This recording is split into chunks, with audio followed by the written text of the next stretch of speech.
BJP NDA തദ്ദേശ തെരഞ്ഞെടുപ്പിനുള്ള നല്ല നിലയിലുള്ള തയ്യാറെടുപ്പുകൾ കഴിഞ്ഞ 6 മാസമായി സംസ്ഥാനത്ത് നടത്തിക്കൊണ്ടിരിക്കുകയാണ്.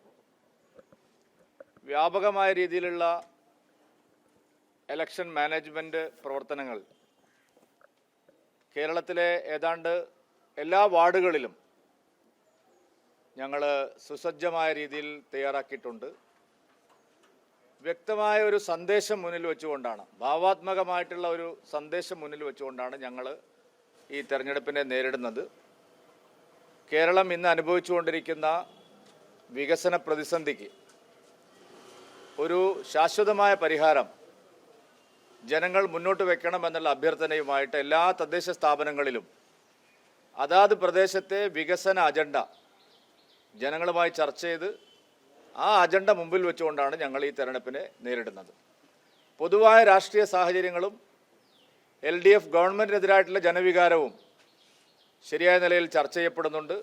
അതോടൊപ്പം അതാത് തദ്ദേശ സ്ഥാപനങ്ങളിലെ വികസന പ്രശ്നങ്ങൾ, ഇപ്പോൾ ഇവിടുത്തെ പല കോർപ്പറേഷനുകളിലും മുനിസിപ്പാലിറ്റികളിലും പഞ്ചായത്തുകളിലുമെല്ലാം വലിയ തോതിൽ കേന്ദ്ര സഹായം കഴിഞ്ഞ 10 വർഷത്തിനിടയിൽ കിട്ടിയിട്ടുണ്ട്. പല സ്ഥലങ്ങളിലും സ്മാർട്ട് സിറ്റി, അമൃത് നഗരം, അങ്ങനെയൊക്കെയുള്ള വലിയ വികസന പ്രവർത്തനങ്ങൾക്കുള്ള ആയിരക്കണക്കിന് കോടി രൂപയുടെ സഹായം പതിവിൽ നിന്ന് വ്യത്യസ്തമായി കേരളത്തിന് കിട്ടിയിട്ടുണ്ട്. നിർഭാഗ്യവശാൽ LDFും UDFും ഭരിക്കുന്ന സ്ഥാപനങ്ങളായതുകൊണ്ട് ഫലപ്രദമായി അതൊന്നും ഉപയോഗിക്കാൻ കഴിഞ്ഞിട്ടില്ല എന്നുള്ള സത്യമുണ്ട്. മാലിന്യ നിർമ്മാർജ്ജനം ഉൾപ്പെടെയുള്ള കേരളത്തിന് വലിയ ഭീഷണിയായിട്ടുള്ള പല പ്രശ്നങ്ങളിലും തിരുവനന്തപുരം കോർപ്പറേഷനിലായാലും കൊച്ചിൻ കോർപ്പറേഷനിലായാലും കോഴിക്കോടായാലും പാലക്കാട് മുനിസിപ്പാലിറ്റിയിലായാലും എല്ലാം വലിയ തോതിലുള്ള കേന്ദ്ര സഹായം ലഭിച്ചിട്ടുണ്ട്. അതിൻ്റെ വിശദാംശങ്ങളെല്ലാം ജനങ്ങളുമായി ചർച്ച ചെയ്തുകൊണ്ടാണ്. പക്ഷേ ആ പദ്ധതികളൊന്നും ഫലപ്രദമായി നടപ്പാക്കാൻ LDF ഗവൺമെൻറ്റിന് അല്ലെങ്കിൽ UDFിൻ്റെ സംവിധാനങ്ങൾ കഴിഞ്ഞിട്ടില്ല എന്നുള്ളൊരു യാഥാർത്ഥ്യമുണ്ട്. ഇതെല്ലാം ഞങ്ങൾ ജനങ്ങളുടെ മുമ്പിൽ ചർച്ച ചെയ്യുന്ന ഒരു തെരഞ്ഞെടുപ്പാണിത്. സാധാരണക്കാർക്ക് ഏറ്റവും പ്രയോജനം ലഭിക്കേണ്ട കേന്ദ്ര പദ്ധതികൾ LDFും UDFും രാഷ്ട്രീയമായ കാരണങ്ങളാൽ യഥാർത്ഥ ഗുണഭോക്താക്കൾക്ക് ലഭിക്കാത്ത പ്രശ്നങ്ങളുണ്ട്. ഈ വിഷയങ്ങളെല്ലാം ഉയർത്തിയാണ് ഞങ്ങൾ ഒരു വികസിത കേരളത്തിനായിട്ടുള്ള ഒരു തെരഞ്ഞെടുപ്പായിട്ട് ഈ തെരഞ്ഞെടുപ്പിനെ മാറ്റണമെന്നാണ് ഞങ്ങൾ ആഗ്രഹിക്കുന്നത്. പന്തളവും പാലക്കാടുമാണ് BJPക്ക് ഭരണമുള്ള 2 മുനിസിപ്പാലിറ്റികൾ. അവിടെ ഭരണം തുടരുമെന്ന് തന്നെയാണോ പ്രതീക്ഷ? പാലക്കാട് 10 വർഷമായിട്ട് ഞങ്ങൾ ഭരിക്കുകയാണ്. ഇനി ഞങ്ങൾ ആ മുനിസിപ്പാലിറ്റിയുടെ ഭരണം കൂടുതൽ ജനബിന്ദുവോടുകൂടി നിലനിർത്തും. പന്തളത്തും വലിയ ഭൂരിപക്ഷത്തോടെ BJP തന്നെ വരും. അങ്ങനെ ജയിച്ച സ്ഥലങ്ങൾ നിലനിർത്തുക മാത്രമല്ല, കൂടുതൽ സ്ഥലങ്ങളിൽ ജനപിന്തുണ ആർജിച്ച് അധികാരത്തിലെത്തുക എന്നുള്ള ഒരു സമീപനമാണ് ഞങ്ങൾ എടുത്തിട്ടുള്ളത്. കോർപ്പറേഷനിൽ തിരുവനന്തപുരത്തിൻ്റെ സ്ഥാനാർത്ഥികളിൽ ബഹുഭൂരിപക്ഷവും കഴിഞ്ഞ ദിവസം പ്രഖ്യാപിക്കുകയുണ്ടായി.